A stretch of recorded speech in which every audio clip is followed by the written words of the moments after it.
Hello बच्चों, कैसे आप सभी लोग हैं।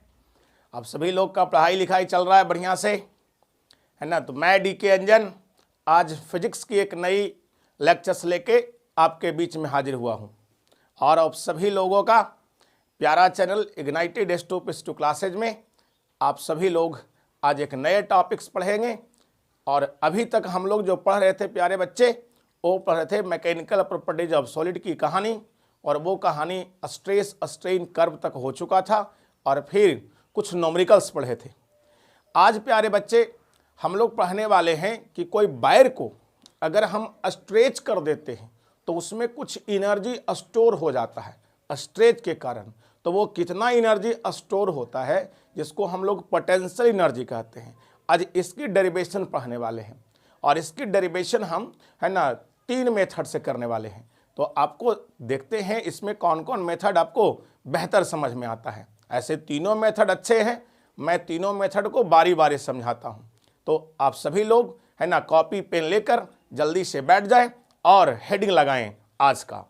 और आज का हेडिंग है बच्चों हम लोग का एनर्जी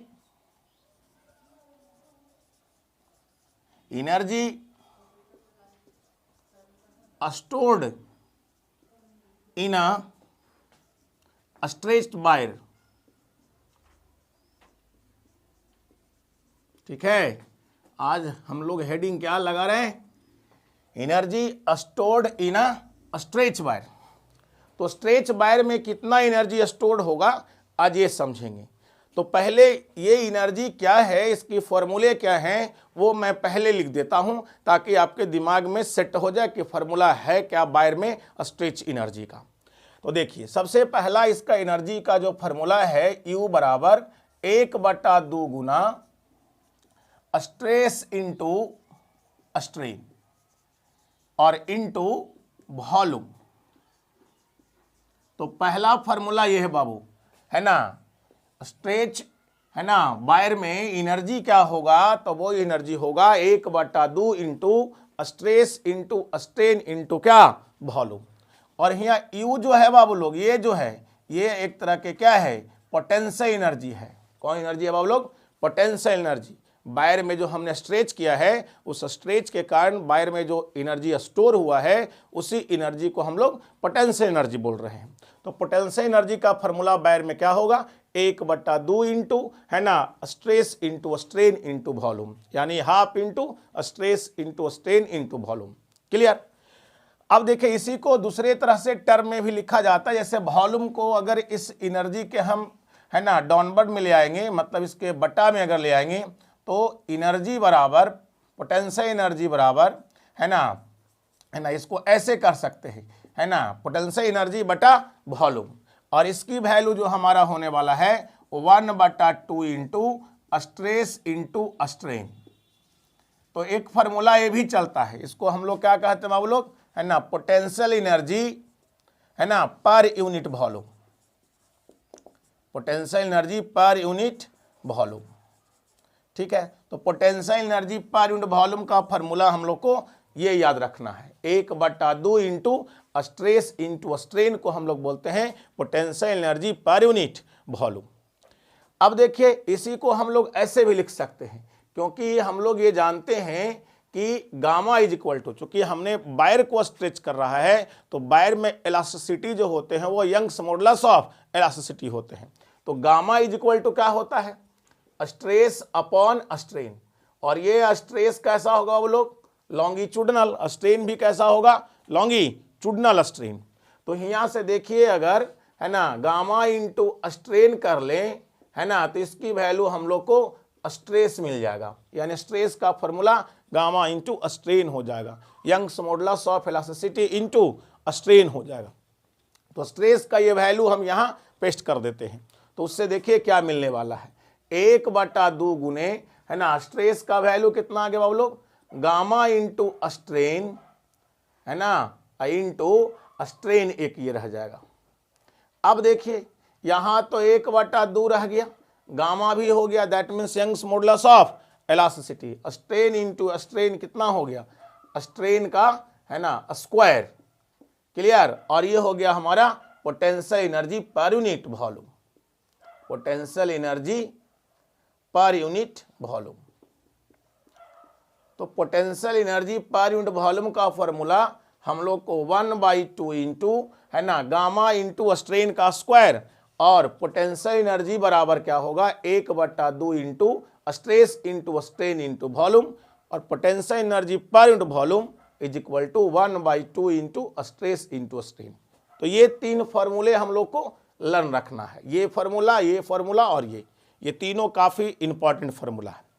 ऐसे जो आपका जो करेक्ट फार्मूला है जो हमेशा आएगा यही है, इसी से ये दो फार्मूला है ना बनाया गया है। तो ये फार्मूला हम लोग याद रखते हैं तो ये दोनों फार्मूला आसानी से हम लोग को याद रह सकता है, लर्न रह सकता है। तो यही तीनों फार्मूला का हम डेरिवेशन करेंगे। तो मेन हम इस फार्मूला का डेरिवेशन हर समय करेंगे, और यही फार्मूला देखिए ये दोनों बना है, तो मैं पहले ही बना के आपको दिखा दिया हूँ। तो इसलिए आप लोग ये तीनों फार्मूले को लर्न रखें, तो क्वेश्चंस जब इसका हम लोग बनाएंगे, न्यूमेरिकल्स जब इसका बनाएंगे तो हम लोग के लिए काफ़ी इजी हो जाएगा।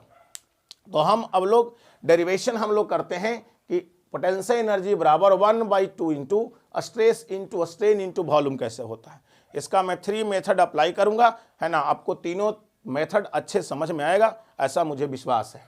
तो सभी लोग है ना हेडिंग डालें डेरिवेशंस का। तो इसको मैं हटा देता हूं बच्चों, ये सब हो गया तो लिख लीजिए जल्दी से, इसको जल्दी से लिख लिया, हो गया बाबू लोग, सब लोग को हाँ ना बोलिए, सबको कंप्लीट हो गया, हटा दे इसको। चलिए मैं नेक्स्ट हेडिंग लगाऊं, हो गया बाबू, ठीक है। इसको हम नेक्स्ट हेडिंग लगाते हैं, इसको हटाते हैं बाबू लोग। तो आते हैं नेक्स्ट हेडिंग क्या है वो देखते हैं। तो नेक्स्ट हेडिंग हम लोग डेरिवेशन पढ़ेंगे, है ना। नेक्स्ट हेडिंग हम लोग क्या पढ़ेंगे, डेरिवेशन। तो हम लोग को अब प्रूफ करना है क्या बाबू लोग, प्रूव दैट पोटेंशियल एनर्जी, है ना, दैट मीन्स यू बराबर, ये वायर की पोटेंशियल एनर्जी है 1/2 into stress into strain into volume, ये इसका हमारा फॉर्मूला होता है। वायर में है ना कितना एनर्जी होगा स्ट्रेच होने पर, वो फार्मूला ये है। Potential energy in a wire is equal to 1/2 into stress into strain into क्या वॉल्यूम। क्लियर। अब देखिए इसका डेरिवेशन कैसे करते हैं। तो इसका हम करने जा रहे हैं डेरिवेशन। तो इसका डेरिवेशन हम 3 तरीके से करेंगे बाबू लोग। तो अभी हम लगाते हैं मेथड नंबर 1। तो मेथड नंबर 1 क्या होता है वो देखिए। जैसे एक हमारा ये वायर है, इस वायर को हम किसी फिक्स्ड सपोर्ट से क्लैंप कर देते हैं। जैसे ये देखिए हमारा वायर है, इस वायर की बाबू लोग ओरिजिनल लेंथ को हम लोग L मान लेते हैं, ठीक है। अभी ये इनिशियली सिचुएशन है, इस पर जब फोर्स एक्ट करेंगे बाबू लोग, बाहर में जो एक्सटर्नल फोर्स हमने एक्ट करेंगे F फोर्स, तो ये देखिए कैसा सिचुएशन आ जाएगा। तो ये वायर जो है एक्सटेंड होके इस वायर में कुछ लेंथ इंक्रीमेंट हो जाएंगी, और वो लेंथ हमारा मान लिया ये देखिए यहाँ तक, इसके पैरेलल यहाँ तक ये लंबाई, तो यही लंबाई है L, और इतना एक्सटेंड कर गया है लंबाई इसकी, जिस लेंथ को हम लोग डेल एल बोल रहे हैं। क्लियर। ये डेल एल लेंथ इसमें क्या हुआ है, एक्सटेंड हुआ है। अब वजह बाबू लोग ये है कि इस पे जो हम फोर्स एक्सटर्नल जो अप्लाई कर रहे थे वो फोर्स कैसा फोर्स है। तो ये फोर्स यहाँ जो F अप्लाई हो रहा है, डिफॉर्मिंग फोर्स जो अप्लाई हो रहा है, ये फोर्स वेरिएबल फोर्स है बाबू लोग। तो इसके द्वारा जो वर्कडन किया जाएगा वो वर्कडन कांस्टेंट वर्कडन नहीं होगा, वेरिएबल वर्कडन होगा। तो हम लोग W is equal to F into displacement जो पढ़ते थे वो फार्मूले एक्ट होंगे ही नहीं, क्योंकि वो फार्मूले तो है ना फिक्स्ड फोर्स के कारण होता था, कांस्टेंट फोर्स के कारण होता था। यहाँ तो फोर्स कांस्टेंट है ही नहीं, तो यहाँ पर वेरिएबल फोर्स के कारण वेरिएबल वर्कडन के फार्मूला लगेंगे। और वेरिएबल वर्कडन का फार्मूला क्या होता है, चूंकि F यहाँ कैसा फोर्स है, वेरिएबल फोर्स। आप ये कहेंगे कि सर वेरिएबल फोर्स कैसे समझ में आपको आ रहा है, तो आइए हमको वेरिएबल फोर्स समझाते हैं। देखिए यहाँ वजह क्या है कि इस लेंथ को इंक्रीमेंट जब कर रहे हैं तो इसमें इलास्टिसिटी आ रहा है, और वो इलास्टिसिटी है यंग्स मॉडुलस ऑफ इलास्टिसिटी। तो आप उसकी फॉर्मूला पढ़े हैं पीछे में, है ना, gamma is equal to F by A upon del L by L. तो यहाँ देखिएगा, तो यहाँ आपको क्या आने वाला है, देखिए F by A into del L by A. तो यहाँ देखिए क्या आने वाला है, एफ इंटू एल हो जाएगा और ए इंटू डेल एल हो जाएगा। तो यहाँ से अगर फोर्स की वैल्यू निकालेंगे तो देखिए कैसा फोर्स आ रहा है ना, इज इक्वल टू एफ। देखिए ये फोर्स आ गया। तो यहाँ से इस फोर्स की वैल्यू देखें तो gamma A by L into क्या होगा, डेल एल। आपको ऐसा लग रहा होगा कि ये फोर्स की वैल्यू डिपेंड करें किस पर, डेल एल पर। डेल एल की वैल्यू अगर ज़्यादा होगा तो फोर्स ज़्यादा होगा। इसका मतलब ज़्यादा हम डिफॉर्मिंग फोर्स अगर लगाएंगे बाबू लोग तो एक्सटेंशन ज़्यादा प्रोड्यूस होगा। तो डिफॉर्मिंग फोर्स ज़्यादा होगा तो डेल एल ज़्यादा होगा, और अगर आपका डिफॉर्मिंग फोर्स ज़्यादा होता है तो रिस्टोरिंग फोर्स भी ज़्यादा होगा, क्योंकि रिस्टोरिंग फोर्स किसके बराबर होता है, डिफॉर्मिंग फोर्स के बराबर। अब देखिए, तो वजह है कि यहाँ पर ये जो फोर्स हम लगा रहे हैं ये फोर्स हमारा वेरिएबल आ गया। तो वेरिएबल फोर्स के कारण जो हम W बराबर जो फॉर्मूला पढ़े हैं, है ना, या जानते हैं फोर्स गुण डिस्प्लेसमेंट, वो हम नहीं एक्ट कर सकते हैं। तो इसीलिए यहाँ पर हम लोग को वेरिएबल फोर्स के लिए वेरिएबल वर्क डन का फॉर्मूला यूज करना पड़ेगा। अब उसके लिए क्या करना पड़ेगा वो सुनिए। अब हम लोग क्या करते हैं, इसके बीच में एक सिचुएशन सोचते हैं, और वो सिचुएशन ये है कि मान लिया ये हमारा वायर था जिसकी लंबाई L था। अब इस वायर में हम लोग क्या करते हैं, इसको हम x लेंथ खींचते हैं। कितना लेंथ, x लेंथ, और x लेंथ पर जाके इसमें थोड़ा सा एक्सटेंशन और प्रोड्यूस करते हैं, थोड़ा सा, इसको हम बोलते हैं dx एक्सटेंशन। और इसमें जो है फोर्स हमारा बाहर की ओर F लग रहा है ना, F फोर्स, डिफॉर्मिंग फोर्स। अब सुनिए एक बात यहाँ से, और ये जो लेंथ एक्सटेंड किया गया है x है, माने x लेंथ को एक्सटेंड करने के बाद हम इसमें थोड़ा सा चेंज लाए हैं जिसको हम कहे हैं dx, और ये थोड़ा सा चेंज हमारा क्या है, f है। तो इस थोड़ा सा चेंज के कारण कितना वर्क डन होगा, है ना, ये हम लोग फाइंड करते हैं यहाँ पर। ठीक है, तो आइए यहाँ पर लिखते हैं, यही लिखते हैं, क्या लिखेंगे, a small work done in stretching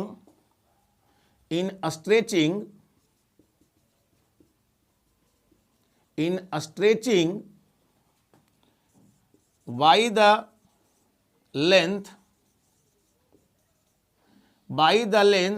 dx when it is stretched up to length x। ठीक है, जब पहले हम x लेंथ इसको स्ट्रेच कर चुके थे, उसके बाद हम dx लेंथ इसको और स्ट्रेच किए हैं। तो वही हम लिखा है, स्मॉल वर्क डन, है ना, in stretching by the length dx when it is stretch up to length x। जब x लेंथ इसको हम स्ट्रेच कर चुके थे, उसके बाद हम इस पर dx लेंथ और इंक्रीज किए हैं और स्ट्रेच किए हैं। तो इस dx लेंथ के कारण कितना वर्क डन होता है वो हम फाइंड करते हैं। तो देखिए, तो फॉर्मूला क्या होगा, dw बराबर f इंटू dx। f कैसा फोर्स है बाबू लोग, वेरिएबल फोर्स है। ठीक है, अब देखो f dx, यहाँ पर dx की डायरेक्शन डाउनवर्ड डायरेक्शन में है और फोर्स भी डाउनवर्ड डायरेक्शन में है। तो तुम कहोगे कि सर वर्क डन का फॉर्मूला तो f डॉट dx होता है, तो लिख लो, उसमें कोई दिक्कत नहीं है, f डॉट dx।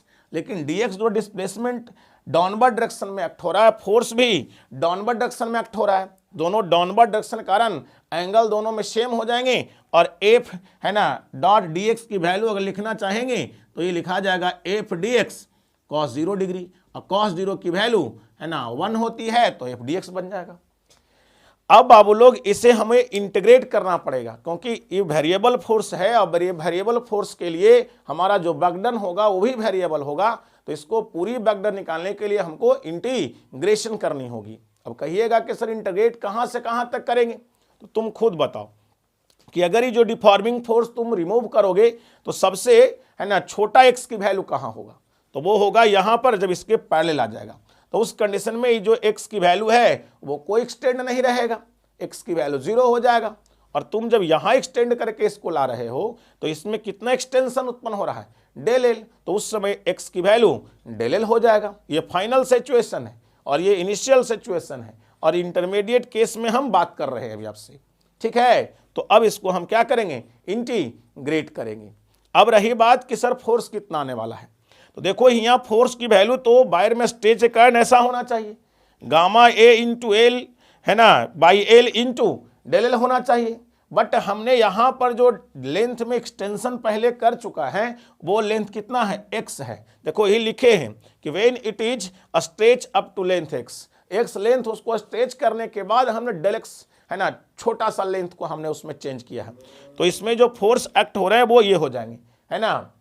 तो यहाँ आपको जो फोर्स की फॉर्मूला मिलने वाला है वो कितना मिलने वाला है, gamma into A by L original length और डेल एल। तो यहाँ डेल एल की वैल्यू कितना एक्सटेंड हमने किया है, x, तो इसकी वैल्यू हम लोग x लिख लेंगे। तो ये हमारा यहाँ पर फोर्स हो गया है, क्लियर, एक्सटर्नल फोर्स। ये कौन सा फोर्स है बाबू लोग, एक्सटर्नल फोर्स हमारा है। तो अब इसको इंटीग्रेशन करते हैं, तो यहाँ के बाद देखेंगे नाउ है ना, इसको इंटीग्रेशन दोनों सेट कर रहे हैं बाबू लोग टोटल वर्क डन फाइंड करने के लिए। तो D W is equal to हो जाएंगे इंटीग्रेशन एफ डी एक्स, और एफ की वैल्यू हम लोग को है ना इतना है, तो ये वैल्यू हम लोग पेस्ट कर देते हैं। तो एफ बराबर हो गया gamma by L I into है ना एक्स है बाबू लोग, आई इंटू क्या हो गया D x, I D W का इंटीग्रेशन कितना हो जाएगा डब्ल्यू, जो टोटल वर्क डन हो जाएगा डेल एक्स लेंथ के लिए। अब एक्स की वैल्यू कहां से कहां लें, तो जब यहाँ रहेगा बाबू लोग यहाँ पर तो x की वैल्यू कुछ नहीं होगा, x की वैल्यू 0 हो जाएगा क्योंकि x यहीं से आगे बढ़ा के लिया गया है। तो जब बिल्कुल ओरिजिनल लेंथ पर चले जाएंगे है ना तो x में कोई वैल्यू नहीं आएगा, x की वैल्यू क्या हो जाएगा 0। तो यहाँ x की वैल्यू 0 हो जाएंगे बिल्कुल यहाँ पर, और जब यहाँ पहुंच जाएंगे तो x की वैल्यू कितना हो जाएगा, l के बराबर हो जाएगा। तो इसको सॉरी l नहीं कितना डेल के बराबर हो जाएगा, x की वैल्यू कितना हो जाएगा डेल एल। तो हम लोग कहाँ से कहाँ इंटीग्रेट करेंगे बाबू लोग, x की वैल्यू 0 से और x की वैल्यू क्या लेंगे डेल एल।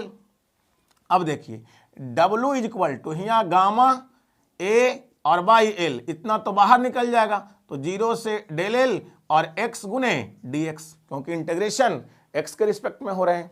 अब इसका इंटीग्रेशन कितना होता है बाबू लोग, तो ये जो आप पढ़े होंगे इंटीग्रेशंस है ना, पावर देखिए 1 है तो ये फार्मूला आप लोग क्या आता होगा कि x to the power n into D X होता है, इसका इंटीग्रेशन होता है n+1 by n+1 plus c होता है।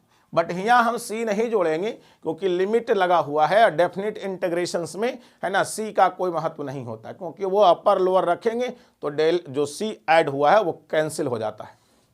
तो यहाँ देखिए कितना हो गया, इसकी वैल्यू पावर 1 है तो इस फॉर्मूला से सेट करेंगे तो x²/2 आ जाएगा और यहाँ 0 रहेगा, ऊपर डेल एल हो जाएगा। अब देखिए गामा ए बाई एल पहले अपर लिमिट रखते हैं तो डेल एल का स्क्वायर/2 और -0/2 हो जाएगा, क्लियर। अब देखिए गामा ए बाई एल हो गया, आई हो गया डेल एल का स्क्वायर/2 इज इक्वल टू डब्ल्यू। अब यहाँ थोड़ा सेटिंग करते हैं बाबू लोग, देखिए कैसे सेटिंग होगा। जो यहाँ डब्ल्यू है तो यहाँ गामा है और ऊपर मैं एक एल लगा देता हूँ, तो नीचे में बाबू लोग एक एल स्क्वायर है ना और बाई है ना एक एल देता हूँ। देखिए सही है या गलती है, बिल्कुल सही होगा। देखिए एल ऊपर एल नीचे से कैंसिल हो जाएगा है ना, या ऊपर में नीचे में एल स्क्वायर हो जाएगा। देखो एक वो एल कैंसिल हो जाएगा और एक एल नीचे में जो है बच जाएगा है ना, क्योंकि एल ऊपर में दिए एल नीचे में दिए तो नीचे एल गुने एल कितना हो गया एल स्क्वायर है ना, और ऊपर में एल दिए जो रखा हुआ है। अब यहाँ से आप समझिए ये हो गया W बराबर 1/2 इंटू यहाँ पर आप देखिए ये गामा बच गया और ये डेल एल बाई एल का क्या हो रहा है बाबू लोग होल स्क्वायर हो रहा है, आई इंटू हो गया देखिए क्या ए एल, क्लियर। इतना समझ में आया होगा आपको। अब देखिए एक मुझे बताइए, ये एरिया है और लेंथ है, इसके क्रॉस सेक्शनल एरिया ए है और इसका लेंथ एल है। अगर इसको हम मल्टीप्लाई कर दें तो एरिया इंटू लेंथ इसका क्या बन जाएगा वॉल्यूम हो जाएगा। क्या हो जाएगा इसका वॉल्यूम, तो ये बन गया वॉल्यूम। तो वर्क डन बराबर 1/2 इंटू गामा इंटू और डेल एल बाई एल क्या होता है बाबू लोग बताओ, डेल एल बाई एल क्या होता है, क्या पढ़े तो स्ट्रेन बराबर चेंज इन लेंथ बटा ओरिजिनल लेंथ। तो इसमें चेंज कितना हुआ डेल एल, ओरिजिनल लेंथ कितना है एल, तो डेल एल बाई एल क्या हो जाएगा स्ट्रेन। तो ये वैल्यू हमारा हो गया स्ट्रेन। तो यहाँ हम स्ट्रेन का स्क्वायर करते हैं और ये हो गया वॉल्यूम। अब यहाँ देखिए तो W बराबर 1/2, स्ट्रेन 2 गो है तो एक स्ट्रेन को हम ऐसे लगा दें इंटू एक स्ट्रेन इसके बगल में धर देते हैं इंटू क्या हो जाएगा वॉल्यूम, है ना। अब एक बात और देखिए कि ये भी हम लोग जानते हैं यहाँ पे कि गामा बराबर क्या होता है स्ट्रेस बाई स्ट्रेन। तो आप देख रहे होंगे कि गामा इंटू अगर हम स्ट्रेन किए तो इसकी वैल्यू किसके बराबर हो जाएगा स्ट्रेस के बराबर, दिख रहा है ना। गामा इंटू स्ट्रेन किसके बराबर हो जाएगा आप लोग स्ट्रेस के बराबर। तो इसके गामा इंटू स्ट्रेन को हम क्या लिख देंगे स्ट्रेस। तो 1/2 इंटू ये हो जाएगा स्ट्रेस, है ना, इंटू क्या हो जाएगा स्ट्रेन, इंटू क्या हो जाएगा बाबू लोग वॉल्यूम। तो यहाँ से आप ये देखे होंगे, है ना, कि W बराबर हम लोग को क्या आ गया है 1/2 इंटू स्ट्रेस इंटू स्ट्रेन और इंटू वॉल्यूम। और यही गाम जो W है बाबू लोग यही स्टोर हुआ है ना, एनर्जी के रूप में। तो हम कह सकते हैं यहाँ पे कि this work done is stored as a potential energy in a stretching wire, ठीक है, in a stretching wire।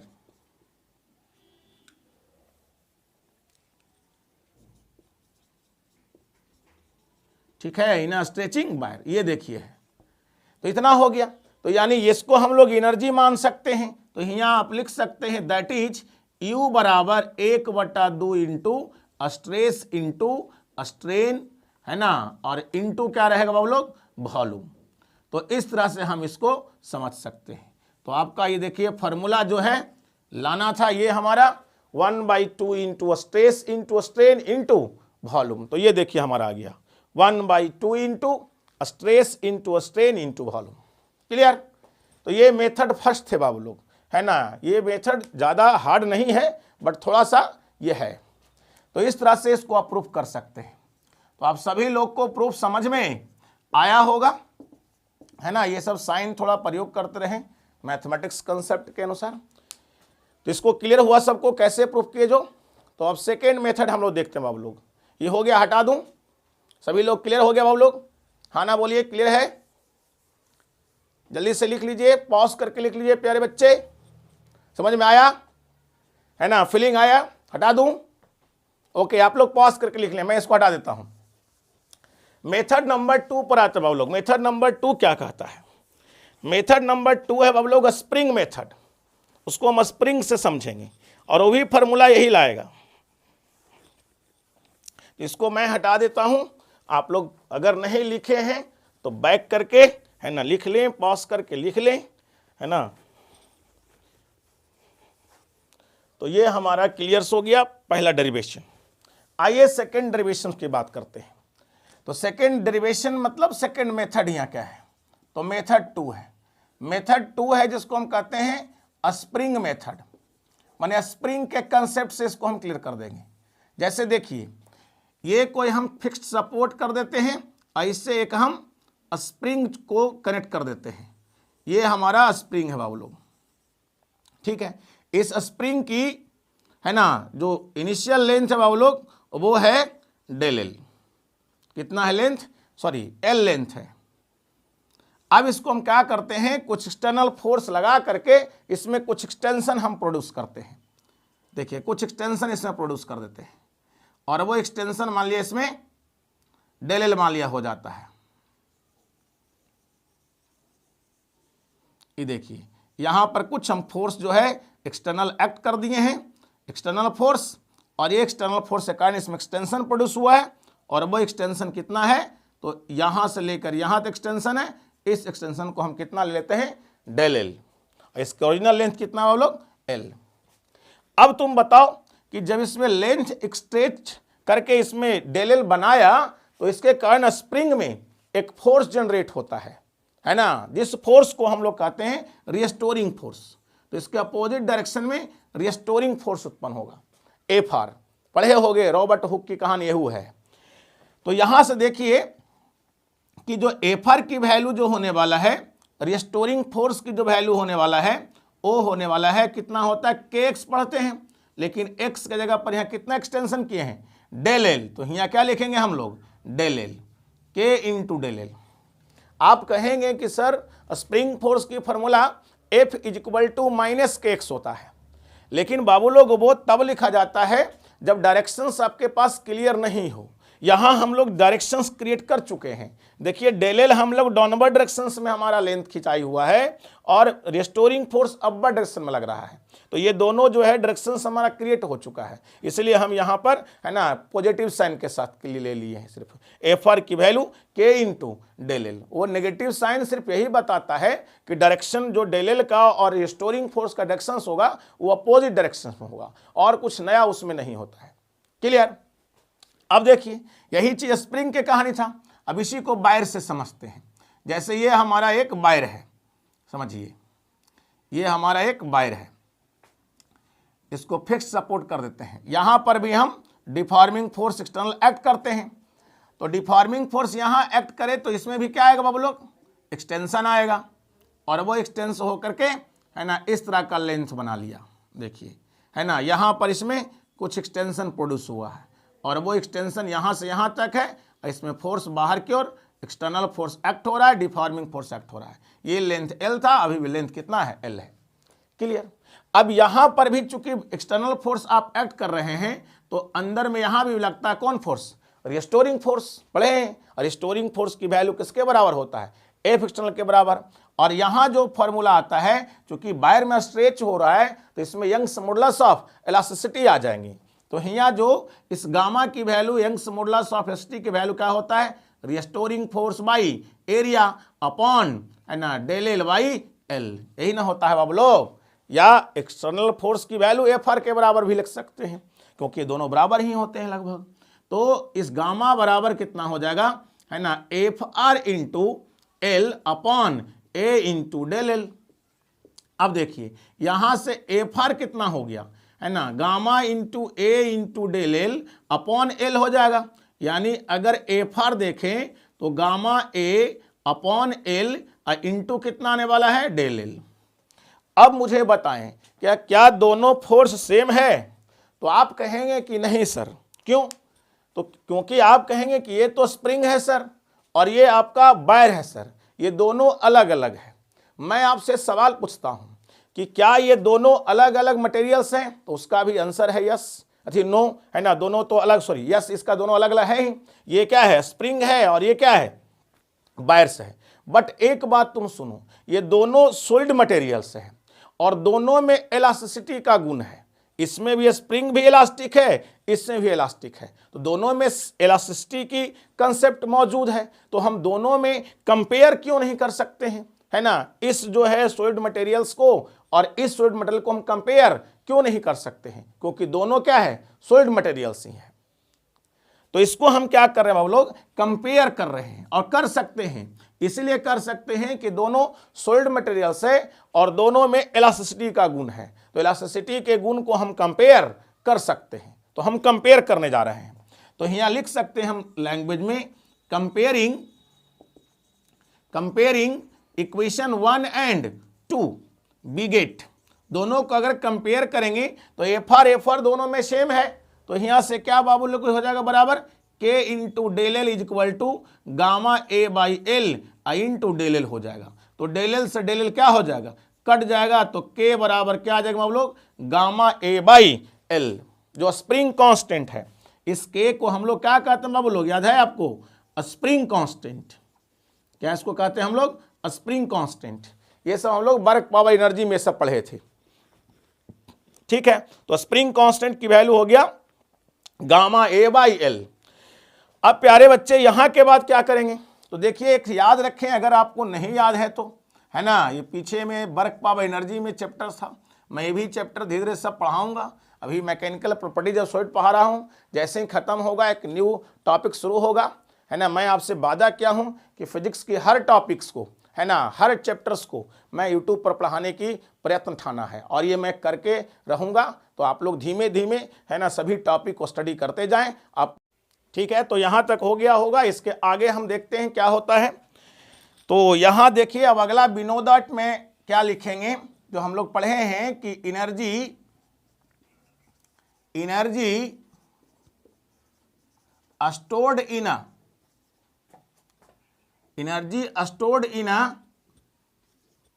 Stretch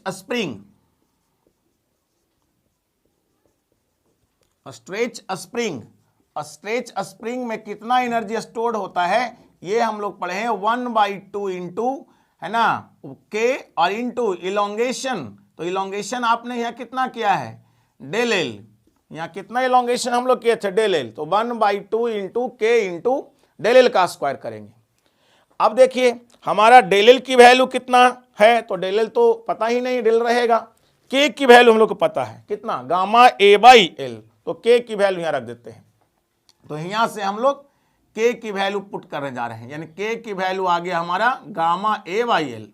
तो के की वैल्यू जब यहाँ रखेंगे तो 1/2 इंटू के की वैल्यू हो जाएगा gamma A by L into del L का होल स्क्वायर। और ये हमारा हो गया energy stored in a spring. अब देखिए यहाँ पर, यहां से कहानी समझ सकते हैं, 1/2 इंटू गामा ए एल ऊपर लगा दिए और नीचे जो है आपका एल जो दिया हुआ है ना, उस एल का स्क्वायर बन जाएगा। क्यों? क्योंकि एक एल ऊपर हमने शिफ्ट किया है, एक एल नीचे हो गया, एल कट जाएगा, अपना ये रूप आ जाएगा। अब देखिए यहां फिर से 1/2 गामा और ये ए इंटू एल क्या हो जाएगा बाबू लोग, वॉल्यूम हो जाएगा। और यहाँ लिख देंगे डेल एल बाई एल का होल स्क्वायर। और अभी हम लोग पढ़े थे कि डेल एल बाई एल का होल स्क्वायर होता है, उसको क्या कहते हैं, स्ट्रेन कहते हैं। तो यहाँ पर वैल्यू हम लोग 1/2 इंटू गामा इंटू, है ना, भी फॉर वॉल्यूम इंटू स्ट्रेन का होल स्क्वायर हो जाएगा। अब देखिए यहाँ से क्या करेंगे, 1/2 इंटू एक स्ट्रेन को यहाँ बुला लीजिए, तो गामा इंटू स्ट्रेन, है ना, इंटू बन जाएगा, एक स्ट्रेन और बचेगा, इंटू हो जाएगा वॉल्यूम। तो 1/2 इंटू गामा इंटू स्ट्रेन की वैल्यू क्या होता है बाबू लोग, स्ट्रेस, इंटू क्या हो गया, स्ट्रेन, इंटू क्या बन गया, वॉल्यूम। तो ये देखिए हमारा निकल गया पोटेंशियल एनर्जी।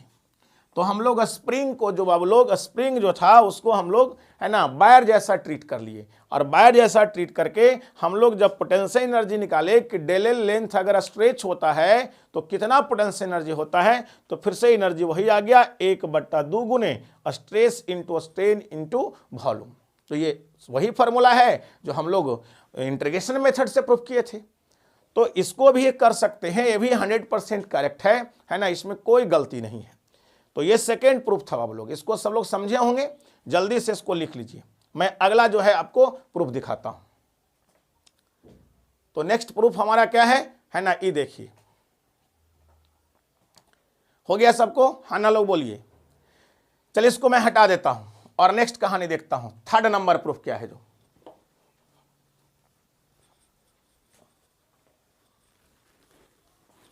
तो ये सब लोग हो गया होगा, 2 मेथड आपने देख लिए।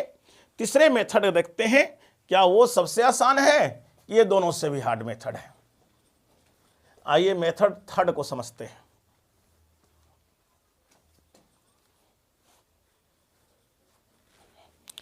तो आइए मेथड थर्ड देखिए, मेथड थर्ड।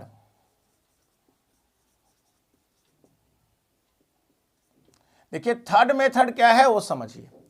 थर्ड मेथड में हम कहना ये चाह रहे हैं कि आप जो है वायर को सपोर्ट से, अपर सपोर्ट से फिक्स कर दिए और नीचे वायर्स को लगा दिए डिफॉर्मिंग फोर्स।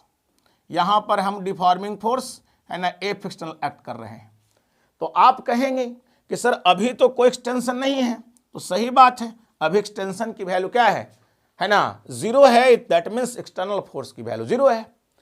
अब इस सिचुएशन से आगे निकालते हैं, तो यहाँ आपका रीस्टोरिंग फोर्स कहेंगे तो उसकी वैल्यू क्या होगा, 0 होगा। अब देखिए इसके बाद जब आप फोर्स को, जो एक्सटर्नल था उसको आप बढ़ाएंगे, तो जैसे ही फोर्स को बढ़ाएंगे आपके लेंथ भी धीमे धीमे क्या होने लगेगा, इंक्रीज करने लगेगा। तो यहाँ पर एफ जो है, एफ एक्सटर्नल फोर्स है, वो मान लिया एफ हो गया है। तो आपका जितना एफ एक्सटर्नल हुआ होगा उतना ही आपका रिस्टोरिंग भी हो गया होगा। अब बताइए, जब यहां पर 0 था, यहां पर एफ हुआ, और ये फोर्स था कैसा, वेरिएबल। हम ये समझ रहे हैं कि इसको खींचते खींचते जब अंतिम पहुंच चुके होंगे उस समय एफ ये हो गया होगा। यानी समझिए ये एफ जो है वो कैसा फोर्स है, फाइनल फोर्स है, माने डेल एल लेंथ हम खींच चुके हैं, है ना। तब की कहानी हम बात कर रहे हैं कि डेल एल लेंथ जब खींच चुके हैं तब कितना फोर्स होगा, तब फोर्स एफ है जो एक्सटर्नल का वैल्यू है, मैंने डिफॉर्मिंग फोर्स की वैल्यू है। और जब खिंचाई इसमें कुछ नहीं हुआ था, स्ट्रेच की वैल्यू 0 था, डेल एल की वैल्यू 0 था, उस समय एक्सटर्नल फोर्स भी कितना था, 0 था। तो बाबू लोग बीच में जो फोर्स लगे उसको हम कैसे समझेंगे, तो यहां पर हम कैसे फोर्स, क्योंकि फोर्स वेरिएबल्स हैं तो इसको हम कैसा फोर्स लेते हैं, एवरेज फोर्स ले लेते हैं। कौन फोर्स, एवरेज फोर्स, है ना। क्योंकि अगर वेरिएबल्स होता है या इंस्टेंटेनियस फोर्स होते हैं तो वहां पर हम लोग फोर्स कैसा एज्यूम करते हैं, है ना, एवरेज फोर्स निकालते हैं पूरा फाइनल, पूरी लेंथ के लिए, डेल लेंथ के लिए कितना फोर्स लगा उसको हम एवरेज फोर्स कहते हैं। तो यहाँ हम एवरेज फोर्स निकालते हैं। तो आपसे हम पूछते हैं कि एवरेज, है ना, एक्सटर्नल फोर्स बोलिए चाहे एवरेज डिफॉर्मिंग फोर्स बोलिए, डिफॉर्मिंग फोर्स, या आप एवरेज रिस्टोरिंग फोर्स बोलिए, ठीक है, एवरेज रिस्टोरिंग फोर्स, ये सब आपस में क्या होंगे, बराबर होंगे।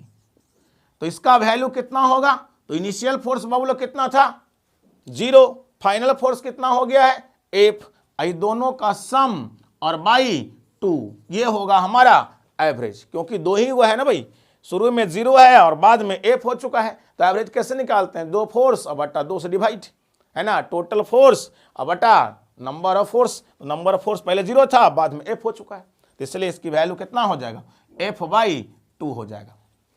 अब देखिए यहां पर वर्क डन क्या यूज होगा, तो आइए निकालते हैं वर्क डन। वर्क डन की वैल्यू बोलिए क्या होगा, तो वर्क डन बराबर यहां होगा एफ एवरेज, एवरेज फोर्स अगुना, है ना, डिस्प्लेसमेंट। तो आपने डिस्प्लेसमेंट कितना तय किया, डेल एल।